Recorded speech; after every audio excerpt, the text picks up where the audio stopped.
Contrapunto Primera Emisión. Contrapunto Primera Como acá ubica 8:30 a esta hora de la mañana, le damos la bienvenida a la doctora Cristina Reyes. Ella es asambleísta por la provincia del Guayas, representando al Partido Social Cristiano en Madera de Guerrero. Le agradecemos por su comparecencia aquí en los micrófonos de Huancavilca 8:30 y le consultamos, ¿no? Ayer en la tarde casualmente comentábamos en el noticiario que la Asamblea Nacional hoy por hoy vive una especie de confusión, porque el Partido Social Cristiano, el movimiento Creo, y para descontar, tienen un norte, conocen un norte, saben lo que están haciendo o lo que desean hacer, pero lo demás no saben dónde van, dónde mirar, qué hacer, qué decidir. Y en este orden de cosas, doctora Reyes, los ciudadanos ecuatorianos que decidimos en el voto, que sufragamos con la aspiración de mejorar las leyes, de crear leyes que beneficien a los ciudadanos ecuatorianos, nos estamos viendo que desde mayo 12, que se incorporaron a la Asamblea Nacional, hasta la fecha, no llevamos 5 leyes aprobadas. ¿Usted qué nos puede comentar al respecto? Bienvenida. Sí, economista, buenos días. Un abrazo de la capital de la República para usted y para todos los oyentes. Efectivamente, el Ecuador no merece esta situación que está viviendo, no merece estar en vilo en temas de corrupción y postrado en la crisis económica, producto también de la incertidumbre, inestabilidad, pugna interna del movimiento oficialista, movimiento de gobierno, que no permite dar paso a un esquema de recuperación económica por un lado, y por otro las acciones de fiscalización que al país le urge emprender, que el país está ávido porque se haga, porque haya un baño de verdad. Como usted sabrá, ayer hemos dado un paso importante, la oposición ecuatoriana, con la firma de una legisladora del oficialismo que ha tenido la valentía de firmar un nuevo juicio político al vicepresidente de la República. Al inicio éramos más de 50 firmas, pero luego el Bloque de Integración Nacional del BIN, de Izquierda Democrática, Pachacuti y otros movimientos también se unieron al juicio político, y hoy también sabemos que habrá ya un dictamen por parte del fiscal dentro del proceso que se sigue contra el vicepresidente de la República, que está en la cárcel por delitos de corrupción. El país no merece esta situación. Si queremos hablar ahora de recuperación económica, si queremos hablar de incentivos, ya el tema del proyecto de ley es un tema aparte a comentar, pero la situación política tiene que estabilizarse. Debemos dar una acción contundente, ejemplificadora, de que en el Ecuador se lucha contra la corrupción, que en el Ecuador no se alcahuetea la corrupción, que en el Ecuador se siguen todos los procesos, y en este caso la Asamblea Nacional es la entidad facultada que tiene toda la competencia para ejercer ese control político y para ya cerrar este triste capítulo, lastimosamente que está envuelto un vicepresidente de la República en los peores casos de corrupción de la historia republicana del país. Y si usted le recuerda a la ciudadanía y particularmente a los oyentes de Huancavilca 8:30, realmente cómo está esta situación de los votos, ¿no? Porque es verdad, usted acaba de afirmar pues que hay más de 50 asambleístas que han decidido, que han resuelto, que se han unido a la idea del juicio político al vicepresidente. Pero, ¿cree usted, mi estimada doctora Reyes, que esas firmas o a ese grupo de asambleístas se pueden sumar más asambleístas y que en el momento de decidir, de resolver, de votar por alguna resolución puedan tener la mayoría?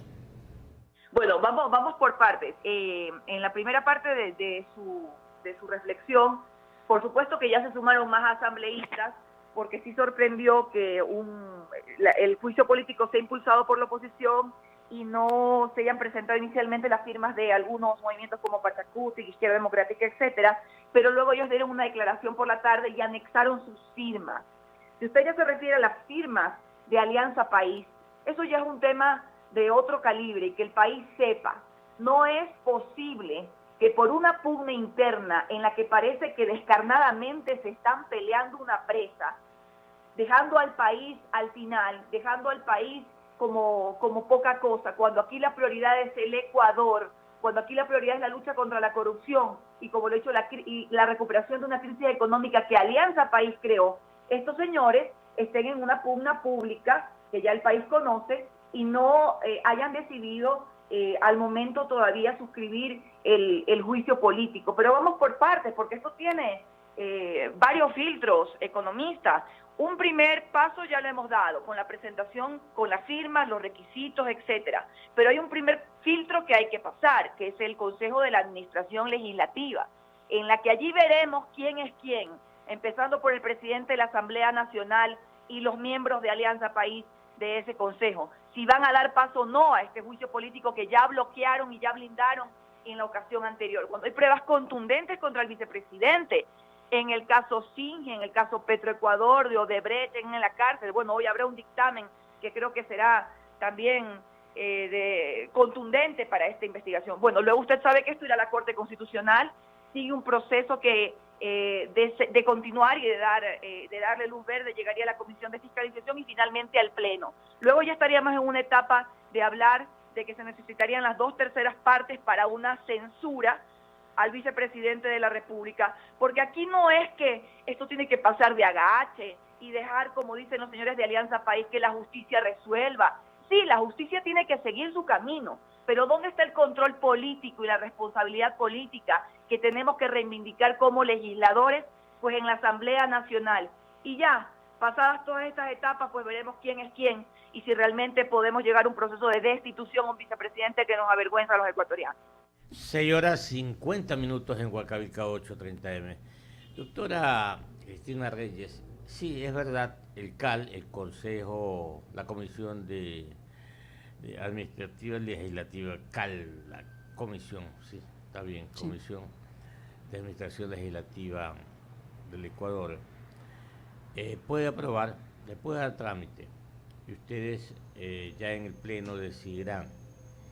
Pero todo esto también tenemos ahí en la bitácora 2 temas que resolver en la Asamblea Nacional. Usted dijo clarito hace poco, lo más importante en la vida de un país, primero es la estabilidad política, porque desde la decisión política emanan todas las cosas, todos los actos. Y si no hay o no existe o no se hace el esfuerzo para lograr la estabilidad política, más que seguro que las cosas no van bien. Y en ese orden, doctora Cristina Reyes, están las cuentas ahí, está el quehacer, el que está pendiente el quehacer. ¿Cuál es?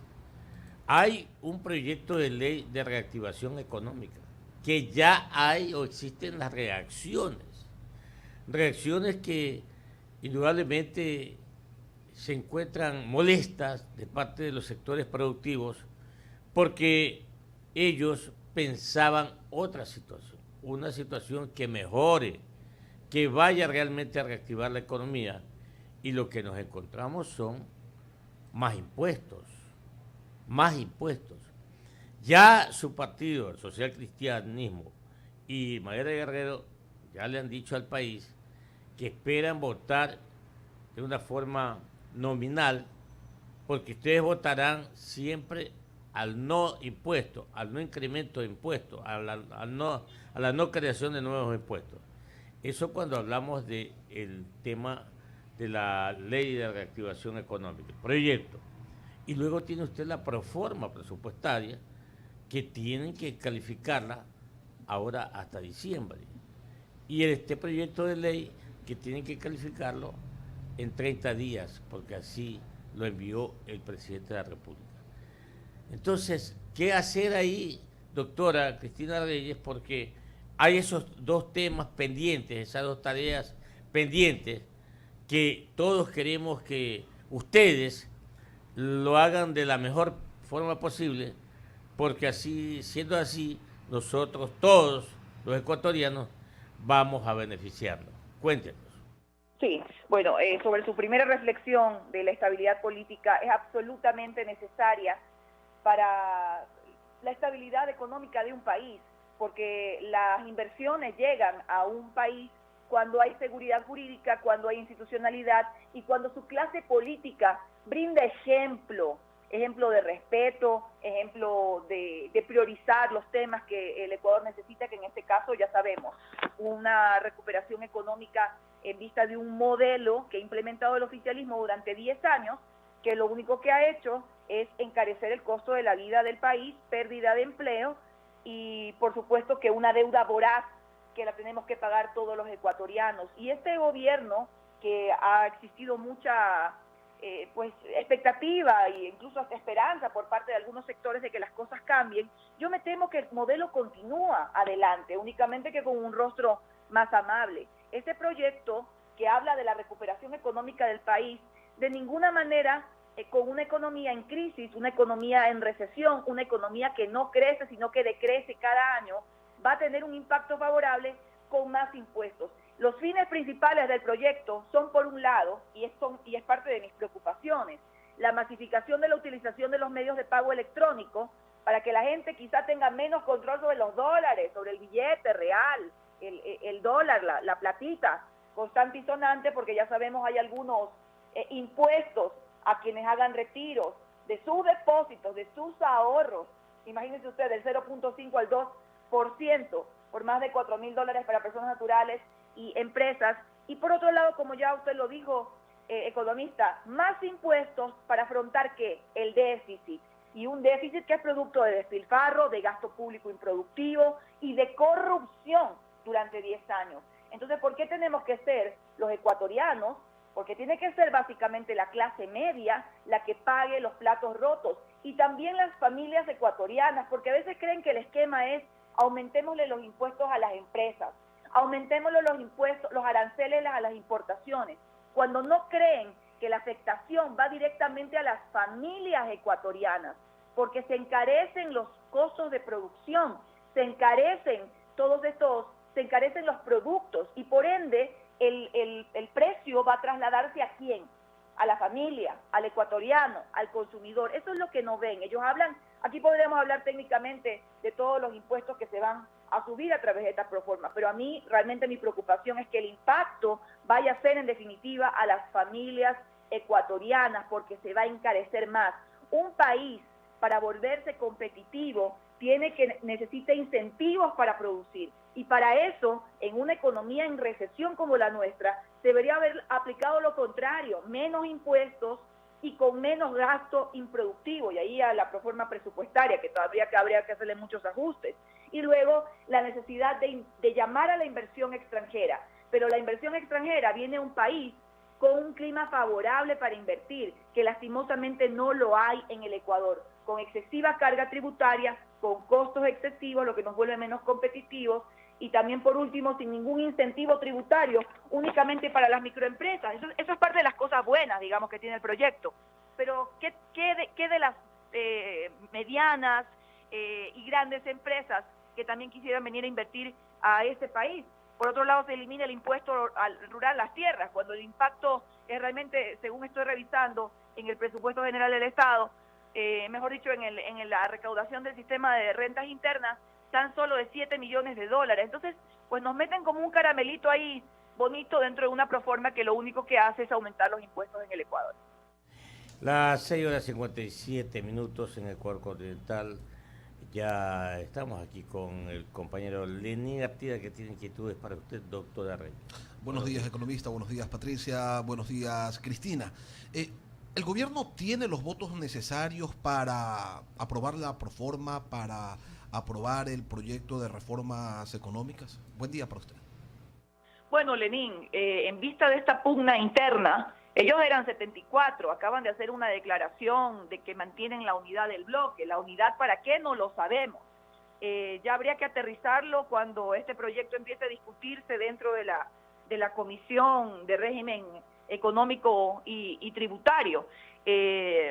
Pues en nuestro caso, y hablo con nuestra agrupación política, nosotros no vamos a apoyar todo lo que sea aumento de impuestos. Al oficialismo habrá que ponerlo en orden, porque ya sabemos que en algunas cosas que tienen que tomar una decisión y una posición, lo que han generado es una pugna y una inestabilidad política en el país. No conozco cuál vaya a ser su posición referente al aumento de impuestos, que ya sabemos ha sido una costumbre, ha sido algo tradicional por parte de ese movimiento a lo largo de estos años.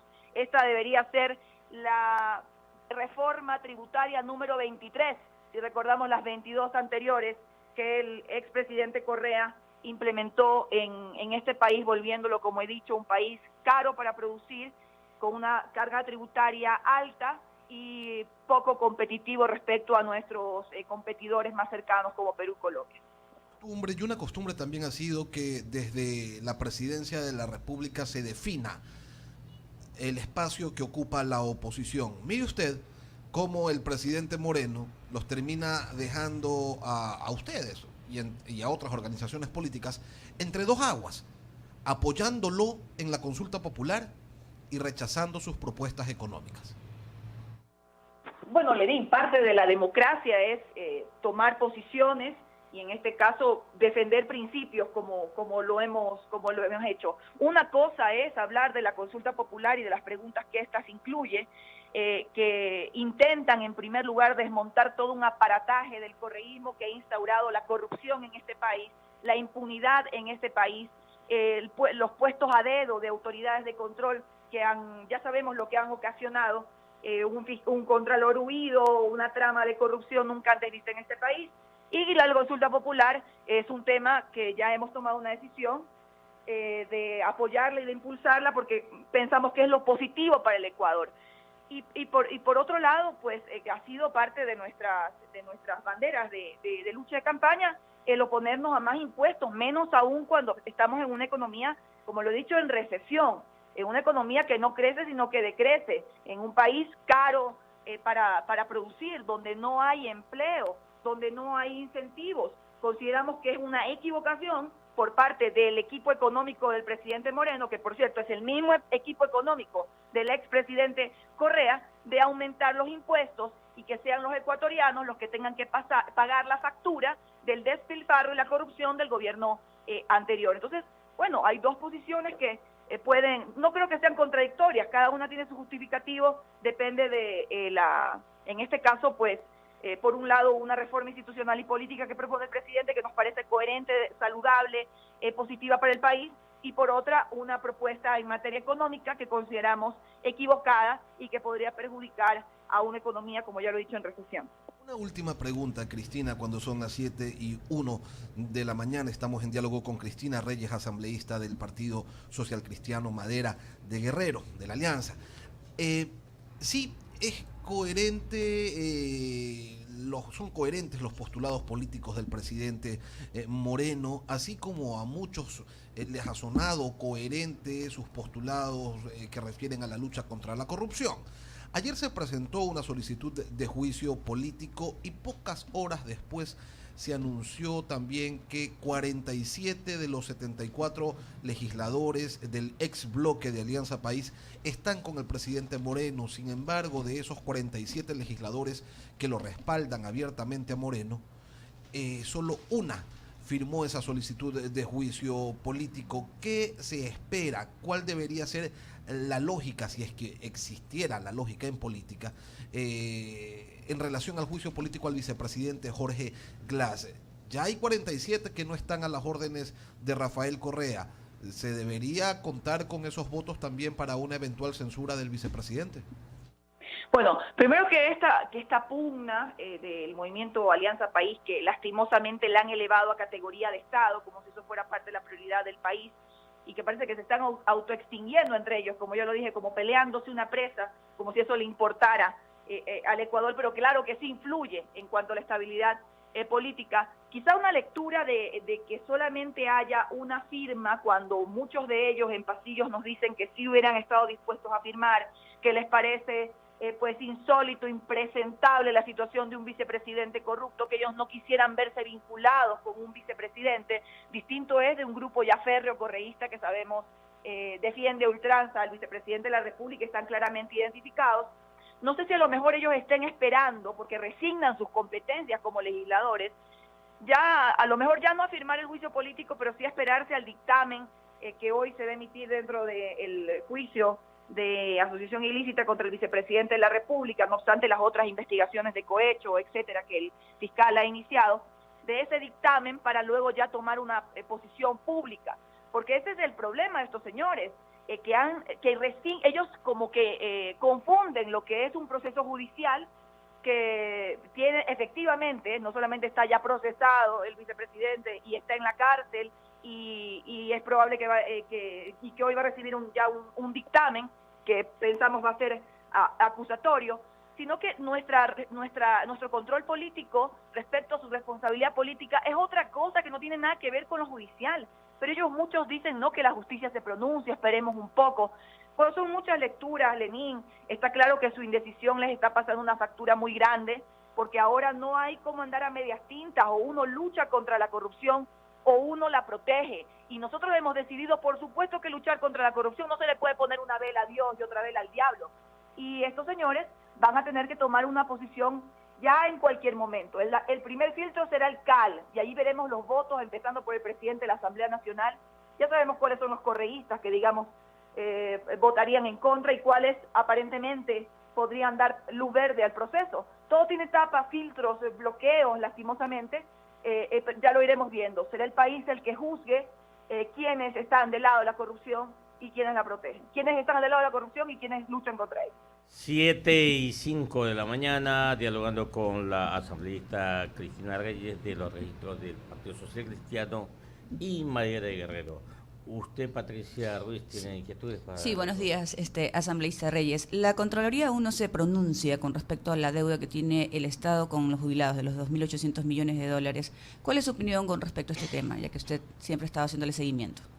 Sí, Patricia. Bueno, la Contraloría ya se pronunció respecto de la deuda que se mantiene con los jubilados y fue después de una lucha de cerca de 2 años darnos la razón de que efectivamente en todos esos convenios de pago que el gobierno del expresidente Rafael Correa había firmado por el tema del 40% que luego se eliminó del tema del fondo de pensiones jubilares y de la aportación que debía darse para el fondo de salud que está contemplado en la Ley de Seguridad Social, esa deuda realmente existía.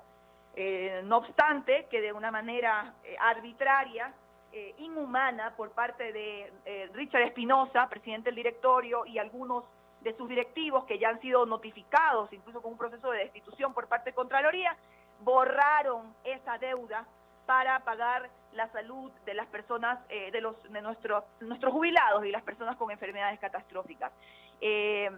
Lamento mucho que por una excusa de que esto aún no está como que en firme, ya la Contraloría ha determinado, pero están como en un proceso allí interno con el IES, ya de la determinación definitiva, el presidente Moreno no haya incorporado dentro de la proforma presupuestaria estos 2.800 millones de dólares que se debe al IES, porque no solamente aquí estamos contentos con que se haya determinado que la deuda efectivamente existe, sino que estamos en una exigencia de cuándo se va a pagar, cómo se va a pagar, porque la salud de nuestros jubilados, y no se diga personas que tienen estas enfermedades tan graves como cáncer, degenerativas, enfermedades huérfanas, su atención médica ha sido deficiente, se ha desmejorado a lo largo de los años, y estos recursos pueden servir significativamente para mejorar esta atención en salud. Así que, bueno, esto ha sido un vía crucis, Patricia, pero dentro de todas las instancias legales, afortunadamente, y dentro de la instancia de control, que es Contraloría General del Estado,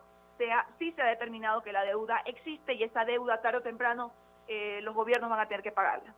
7:07, solamente un par de precisiones, doctora Reyes. A ver, el Seguro Social o el Instituto Ecuatoriano de Seguridad Social es una institución autónoma. Por lo tanto, pues, ¿a quién le toca pagar? Es al Seguro Social y no al gobierno central. A lo mejor por eso no está en la proforma. 1, 2, debo entender que esa acta de predeterminación que envió o enviara la Contraloría en su oportunidad, el Seguro Social, a través de sus autoridades, pidió una especie de revisión a la misma Contraloría. A lo mejor pues todavía no contesta la Contraloría, o si contestó, está en algún cajón del Seguro Social. ¿Usted? No, economista, ahí sí me permito aclararle que sí es una obligación del gobierno ecuatoriano el pago de esta deuda. Eso está establecido en el artículo 10 de la Ley de Seguridad Social, aunque efectivamente el Instituto Ecuatoriano de Seguridad Social sea una entidad con autonomía administrativa, dentro de las responsabilidades establecidas en la Constitución están los aportes que damos quienes estamos bajo relación de dependencia, los empleadores y el Estado en sus contribuciones. Y ya sabemos que el gobierno de Rafael Correa quitó el 40% del aporte que hacía el Estado ecuatoriano al fondo de pensiones, pero la deuda en salud no la borraron ni la pudieron borrar, no reformaron la Ley de Seguridad Social. Esto, como le he dicho, sí es una obligación del gobierno de Lenín Moreno y de los que vengan. Ya están en la parte final de, como usted habla, de la revisión, pero ya hay un informe determinante por parte de Contraloría General del Estado de que la deuda sí existe, que esa deuda tiene que pagarse y que al momento, y sumando, se estima está en 2.800 millones de dólares para el pago en salud, como he dicho, de los jubilados, de sus enfermedades y personas con estas enfermedades tan graves como las enfermedades catastróficas. Entonces sí es, por Constitución, por ley y además por los convenios firmados, una obligación del gobierno, en este caso del presidente Moreno, pagar esa deuda que mantiene con el Seguro Social. Muy bien, doctora Cristina Reyes, le agradecemos y que le vaya muy bien, ¿ah? Gracias, muchas gracias. Un abrazo para ustedes allí en el estudio. Huancavelica, la H grande de la información.